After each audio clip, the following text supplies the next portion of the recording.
So அனைவருக்கும் வணக்கம். So இன்றைக்கான 10 கேள்விகள். ஃபர்ஸ்ட் கொஷின், கூவா முன்னம் இளையோன் குறுகினி ஆவான் யாரென அன்பின் இறைஞ்சினான். இச்செய்யுளடியில் இறைஞ்சினான் என்பது யார் அப்படின்னு கேட்குறாங்க. சரியா? ஸோ இது எந்த நூல்? கம்பராமாயணம் இல்லையா? ஸோ 10ஆம் வகுப்பு பழைய புத்தகத்தில் இருக்கக்கூடிய செய்யுளடியிலேருந்து கேட்டிருக்காங்க. சரியா? ஸோ அந்த பாடல் என்ன? கூவா முன்னம் இளையோன் குறுகினி ஆவான் யாரென அன்பின் இறைஞ்சினான். தேவா நின்கழல் சேவிக்க வந்தனின் நாவாய் வேட்டுவன் நாய் அடியேன் என்றான். சரியா? ஸோ இப்போது குகன் ராமரை பார்க்க போயிட்டான். சரியா? ஸோ ராமன் குகனை அழைக்கிறதுக்கு முன்னாடியே யார் வாங்க அப்படின்னு கூப்பிட்றதுக்கு முன்னாடியே இளையோன்ன்றது இங்கே யார்? இலக்குவன் இல்லையா?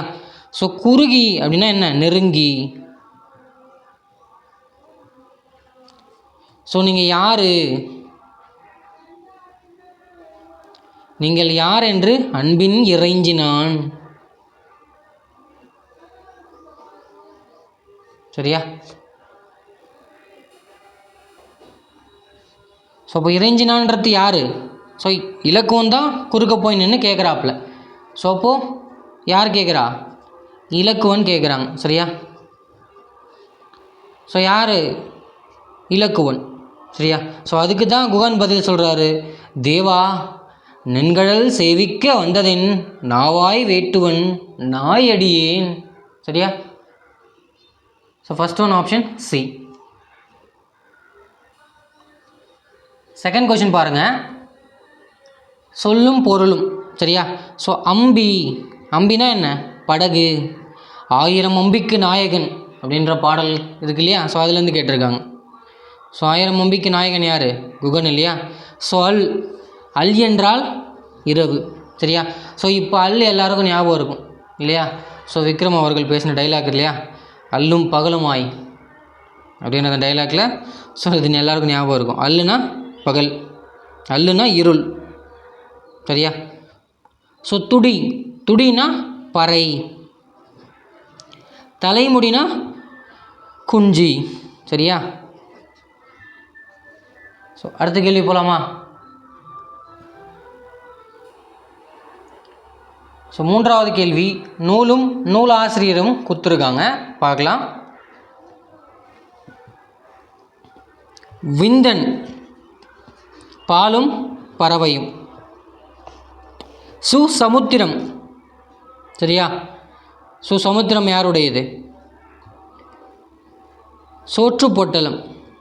சோற்றுப்பட்டாளம் இந்திரா பார்த்தசாரதி. குருதி புனல் மூவா பெற்றமணம்.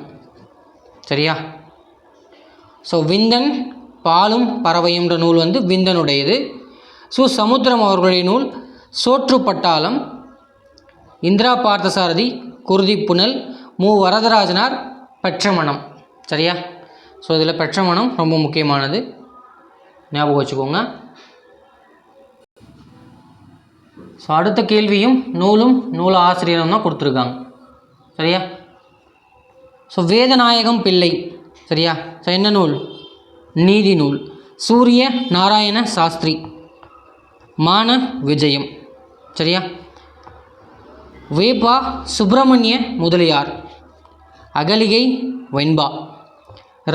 ராகவையங்கார், பாரிகாதை. சரியா? ஸோ நம்ம சூரிய நாராயண சாஸ்திரிங்கிறது யார்? நம்முடைய பரிதிமர் கலைஞர். சரியா? ஸோ அவர் எழுதிய மான விஜயம். ஸோ இது களவழி 40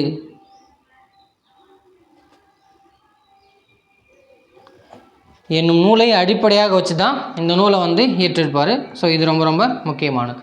சரியா? ஸோ அடுத்த கேள்வி, பின்வருவனவற்றுள் நா பார்த்தசாரதி எழுதிய நூலை சுட்டுக அப்படின்னு கொடுத்துருக்காங்க. ஸோ நா பார்த்தசாரதி அவர்கள் எழுதிய நூல் சமுதாய வீதி. சரியா? ஸோ கல்லுக்குள் ஈரம் கல்கி அவர்கள் இயற்றியது. யாசக சாலை மணிசேகரன் இயற்றியது. முள்ளும் மலரும் சரியா உமாச்சந்திரன் இயற்றியது. சரிங்களா?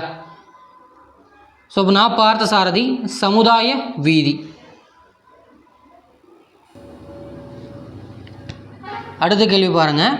பின்வரும் தொகுப்பில் பொருந்தாத சொல்லினை எடுத்து எழுதுக அப்படின்னு கொடுத்துருக்காங்க. சரியா?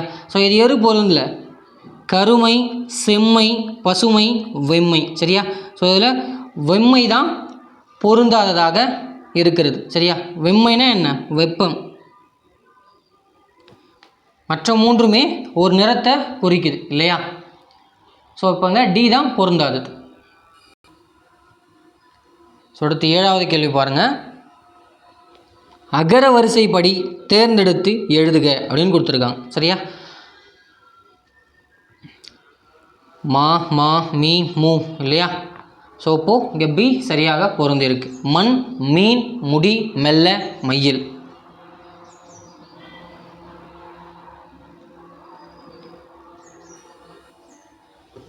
எட்டாவது கேள்வி பாருங்கள்.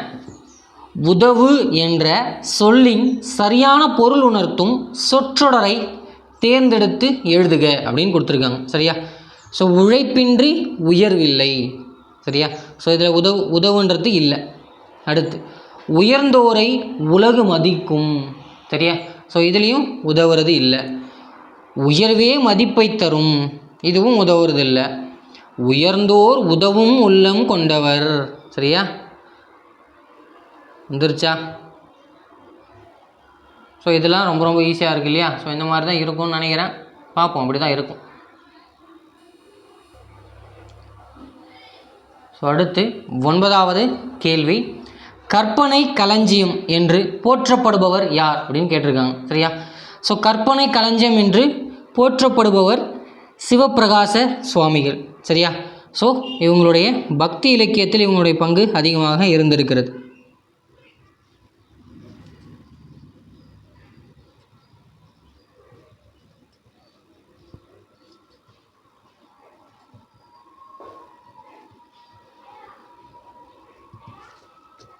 ஸோ கற்பனை களஞ்சியம் என்று போற்றப்படுபவர் சிவப்பிரகாச சுவாமிகள். ஸோ 10வது கேள்வி.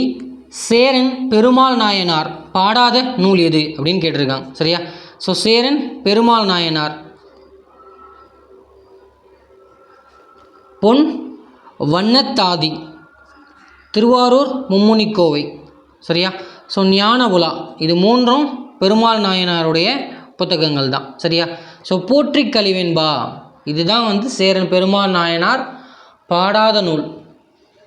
சரியா?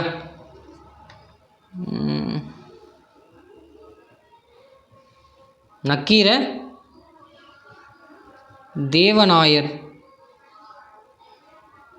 தேவநாயனார் சிவபெருமானின் மீது உள்ள பற்றின் பாலனமாக பாடியது. சிவன் மீது பாடப்பட்டதான் போற்றி கல்வெண்பா. சரியா? ஸோ நக்கீரர் தேவநாயனார். சரியா? ஸோ சேரமான் பெருமாள் நாயனார் பாடாத நூல் எது? போற்றி கலிவெண்பா. சரியா? ஸோ இன்றைக்கான 10 கேள்விகள் பார்த்துட்டோம். ஸோ நாளைக்கு 10 கேள்விகள் பார்க்கலாம். ஸோ நன்றி. வீடியோ பிடிச்சிருந்தால் லைக் பண்ணுங்கள், ஷேர் பண்ணுங்கள், கமெண்ட் பண்ணுங்கள். ஓகேம்மா? சப்ஸ்கிரைப் பண்ணுங்கள். நன்றி, வணக்கம்.